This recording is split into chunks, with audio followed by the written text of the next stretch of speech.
Hey guys, we've been talking about the influences to American colonial government and our government today. So yesterday you looked at laws of the past. Today we're going to look at philosophers who influenced us and then some other documents from the colonial time period. So some of your readings will start being on like the Mayflower Compact and different things like that. Hopefully you've been keeping up with the work. You need to go back in, look at the grade button on the side and check and see. I opened up last week's work again. See if you can get that submitted.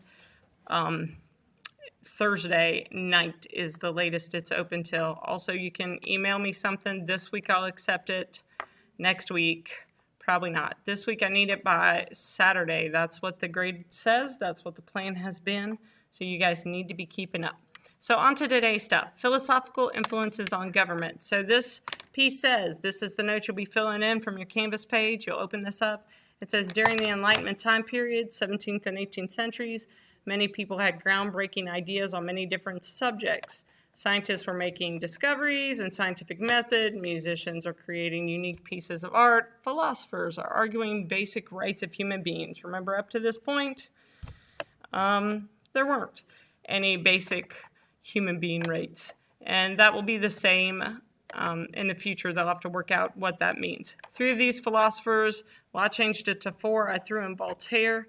So I can change that in a second. You need to know who these men are, what their basic philosophies are, and how they went on to influence the American government. So to do that, we're going to look at our notes over here. Magic skills.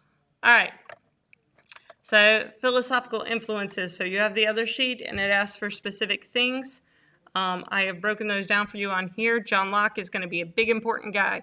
He is an English writer, philosopher who supports the Glorious Revolution. The Glorious Revolution was on yesterday, and we talked about how that it was a bloodless revolution is why it's glorious. They told the king, get out.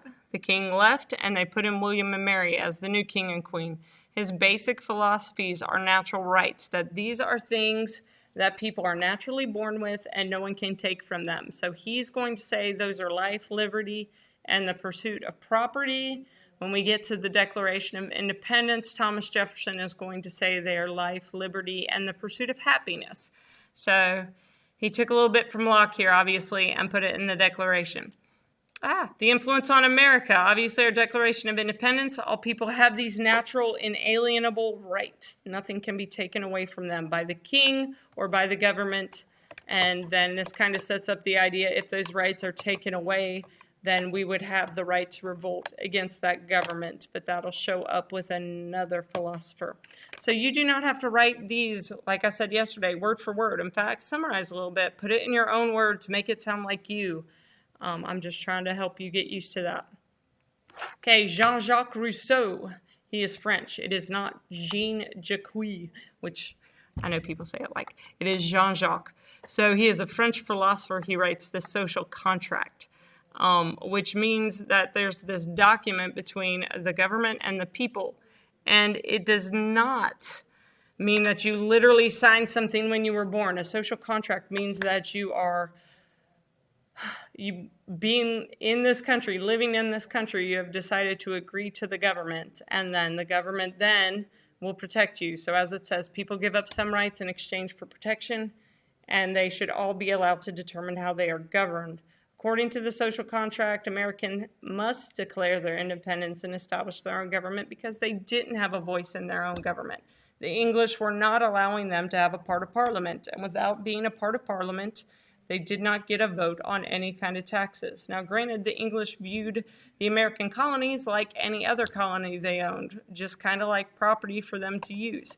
So they didn't give them a seat in Parliament because it was just something they owned, where the colonies and their job was to produce goods for them.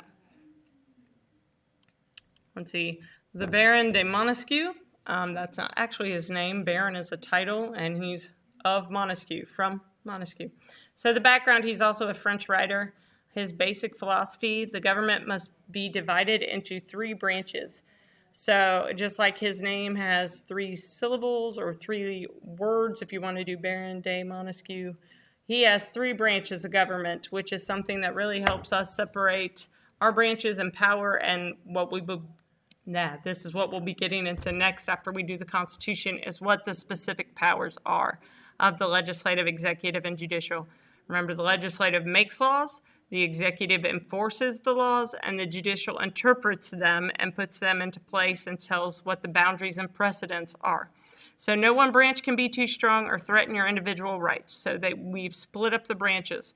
As I told the kids in class today, this is the difference you should have found in your Parliament reading. Parliament in England chooses the Prime Minister out of Parliament. So they're still a part of Parliament and they're the Prime Minister. So that's different because there is no separation of those legislative and executive branches in England. In the United States, we have 3 very distinct branches. Yes, that means they argue more about things, but it also means that they cannot run over each other's powers. Voltaire is another French philosopher. He is one who really actively promotes the freedom of speech and religion and a separation of church and state.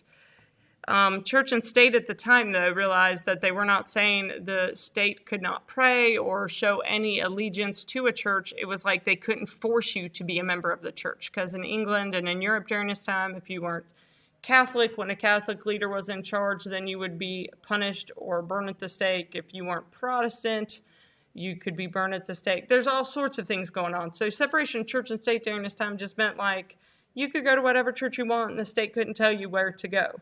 It wasn't like the school or the state couldn't worship or have the 10 Commandments or something in there. It had nothing to do with that. He will be quoted in saying, "I do not agree with a word that you say, but I will defend to the death your right to say it." Now, this is actual tolerance here, because he's saying, I may disagree with you, but you have the right to speak your mind. You can't say, you disagree with me, so you're intolerant. That's not what it means. So his ideas for freedom of speech and religion are used in the Bill of Rights. All right, so then it asks you a couple questions. One about Thomas Paine. He writes a document. He is in the American colonies called Common Sense. This basically outlines, using the philosophers' ideas, why they should break away from England. So he'll say it's only common sense that we should do this because they're a small island over there, we're this mighty country over here. Realize there is no good chain of communication. You have to send a message via ship all the way back to England and wait months or years for an answer to come back. So this is not ideal kind of being ruled by another country somewhere. They can't just pick up the phone and call someone and be like, what should I do?